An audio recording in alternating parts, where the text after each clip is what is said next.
ముఖ్యమంత్రి గారు నిన్న కులగణన కూడా చేయించుకున్నాడు. అవును, కులగణనలో ముఖ్యమంత్రి గారి కుటుంబం కూడా పాల్గొని కార్యక్రమంలో పాల్గొన్నది. అయితే కొందరు విఐపీలు కులగణనకు సహకరిస్తలేరట, చెప్తలేరట.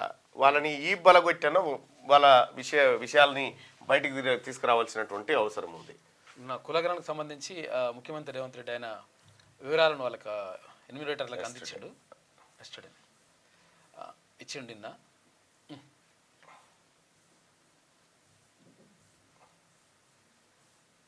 ఇదే కులగణన వివరాలు ముఖ్యమంత్రి గారు అందించిండు.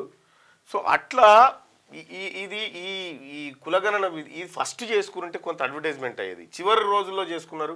సో అయినప్పటికీ కూడా దీన్ని విస్తృతంగా ప్రచారం చేయాల్సినటువంటి అవసరం ఉంది.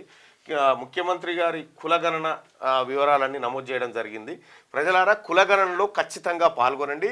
కులగణన విజయవంతమైతేనే మన బతుకులు మారుతాయి.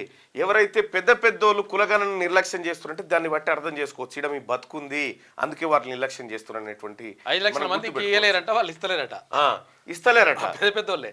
పెద్దోళ్ళు 5 లక్షల మంది ఇస్తలేరట. అందులో మనోడు ఎవడు ఉండడు, బస్తీలనే తొందరగా ఇస్తున్నాడు ఇన్ఫర్మేషన్. రైట్. ముఖ్యమంత్రి గారు ఇగో ఇచ్చి సంతకం పెడతా ఉన్నాడు చూడండి.